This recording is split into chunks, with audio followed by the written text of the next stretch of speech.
बिहारी जी के गोसाई जी ने एक व्यक्ति को एक ड्यूटी दी कि भगत जी आप एक काम करना है कि रात को आप पहरेदारी करनी है। आप यह बात को ख्याल रखना है कि मंदिर में कोई बाहर से भीतर को ना आ सके और भीतर से कोई बाहर को ना जा सके। भगत जी बोले ठीक है महाराज। अब वो पहरेदारी करते तो क्या हुआ, उनको एक दो बार अनुभव हुआ, उन्हें ऐसी लगी कि कोई 11 पौने 11 बजे करीब मंदिर में भीतर से बाहर को जा रहा है और सवेरे 3:15-4 बजे करीब बाहर से भीतर को आ रहा है। ऐसा उनको 2-3 दिन अनुभव हुआ। उनने सोचा ये क्या है। नेक्स्ट डे उनने क्या करो कि वह टाइम पे ही भीतर से बाहर को जाते हुए एक आदमी ये पकड़ लिया। उनने कही रुको रुको रुको, तुम कौन हो और भीतर से बाहर को क्यों जा रहे हो, क्या काम है? अरे उनने कही अरे भगत जी मैं कन्हैया। तो कही तो तुम क्या करवे जा रहे हो, तुम्हारा तो आराम को टाइम है, जाओ भीतर आराम करो। बोली ना ना मोए कछु काम है। तो वो बोले कहा काम है, कोई जरूरी काम है। अब वो भगवान जी ते बोले अरे कन्हैया तो ही ना पता, यहाँ वृंदावन की गलियन में चोर चक्का सब मिलेंगे, मैं अकेले न जान दूंगा, मैं भी तेरे संग चलूंगा, तो क्या काम है? अब भगवान जी बोले अरे मन मन में सोच रहे थे ठाकुर जी की अरे मैं सबसे बड़ो चोर हूँ, मोए कहाँ चोर मिलेंगे। तो ठाकुर जी ने फिर बातें कही, मन मन में सोच रहे सब, फिर बातें बोले ठीक है चलो। तो वो भगत जी ठाकुर जी के संग चल दिए। अब ठाकुर जी पहुंचे निधिवन। अब वो गेट पे ही बोले ऐसा है बाबा यहीं बैठ जाओ और मोए भीतर जाना है। वो बोले चो मैं भी भीतर चलूंगा, क्या काम है तुम्हें? बोले ना मोए कछु जरूरी काम है। तो बोले चलो ठीक है। अब वो दरवाजे पे बैठ गए। अब ठाकुर जी भीतर गए।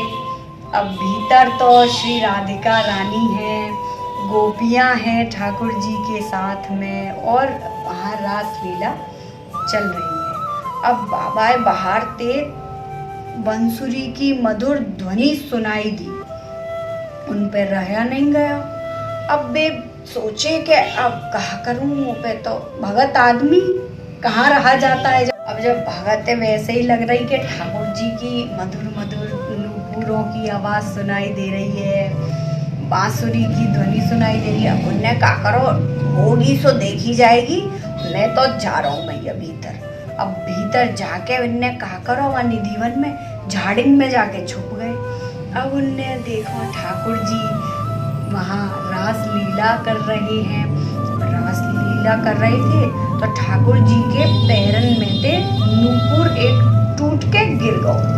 तब भगत जी ने क्या करो उठा के और एक पोटरी में एक कपड़े में बांध लियो। अब धल लियो। अब इतने में ठाकुर जी ने रासलीला करके जब वापस चलवे लगे तो ठाकुर जी ने देखी झाड़िन के पीछे कौन छुप रहा है। तो ठाकुर जी ने उन्हें पकड़ लिया। अरे तुम ते कही मैंने कि बाहर इंतजार कर रही हो, तुम यहाँ क्या कर रहे हो? वो बोले ठाकुर जी मुँह पे तो रहो नहीं गयो। अब बोले ठीक है पर यहाँ आनो काई को अलाउ ना है। तो बोले ना ना मुँह पे रहो नहीं गयो प्रभु। तो उन्होंने कहा ठाकुर जी ने चलो ठीक है कोई बात ना है पर का ये बताइयो मत। तो बोले ठीक है। अब 3-3:15 बजे का समय ठाकुर जी उनके संग वापस अपने बिहारी जी अपने मंदिर में वापस प्रस्थान कर गए। 10-15 मिनट पीछे गोसाई जी आ गए। अब गोसाई जी वही के वो बोले भगत जी के गोसाई जी कहाँ जा रहे हैं? वो बोले कि मंगला आरती को समय है वो और ठाकुर जी जगावे जा रहा हूँ। अब उनने कही तुम्हें एक दया धर्म कछु है क्या ना है? उनने कही चौंकावत है गई। तो वो बोले कि अभी 15 मिनट दिन भर तो तुम जाए ठाड़ो राखो, दिन भर खड़े खड़े दर्शन दे में पर्दा लग रहा है खुल्लो है, पर्दा लग रहा है पर्दा खुल्लो है, पर्दा लग रहा है पर्दा खुल्लो है, श्रृंगार है रहे हैं, कभी भोग लग रहे हैं, बाल भोग लग रहे हैं, 56 भोग लग रहे हैं। और रात में रात्रि को समय मिले ने विश्राम करवे को वहाँ में जी निधिवन में जाए। तो वो गोसाई जी बोले क्या बात कह रहे हो? और अभी आके अभी ने विश्राम को समय मिला 15 मिनट को, बा में तुम आ गए के मंगला आरती करनी है अब जगावे। अरे कछु दया धर्म कछु है तुम्हारे अंदर क्या ना है? तो बोले क्या क्या बात कर रहे हो, ये क्या कह रहे हो, तुम निधि बन जाओ।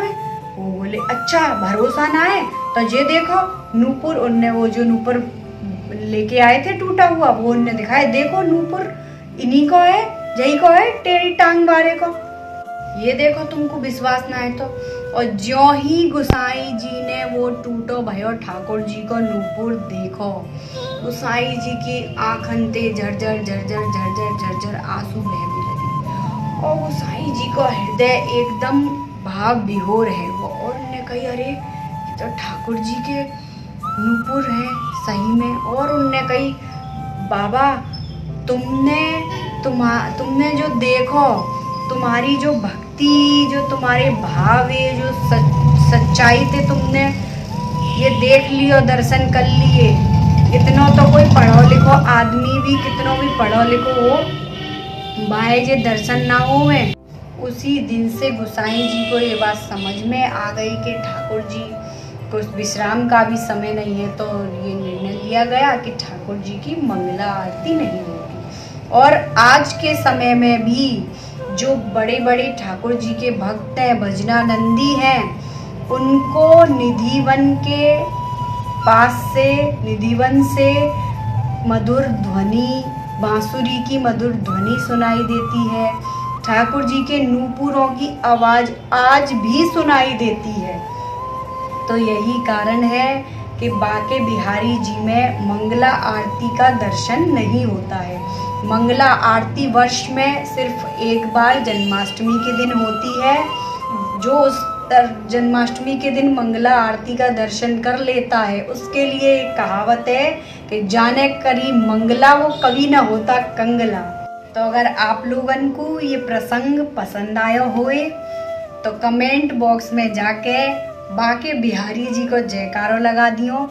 और आप चाहें कि मैं अगली वीडियो भी ब्रज भाषा में बनाऊं तो कमेंट बॉक्स में जाके यस लिख दियो, साथ ही साथ वीडियो है लाइक कर दियो और थोड़ा सा सपोर्ट चैनल है सब्सक्राइब करके करियो। और आपके मित्रन ने, परिवारी जन ने या काई है भी ये पतो ना होए कि बांके बिहारी जी में मंगला आरती के दर्शन चोना होए तो उन्हें यह वीडियो शेयर भी कर दियो। हरे कृष्णा।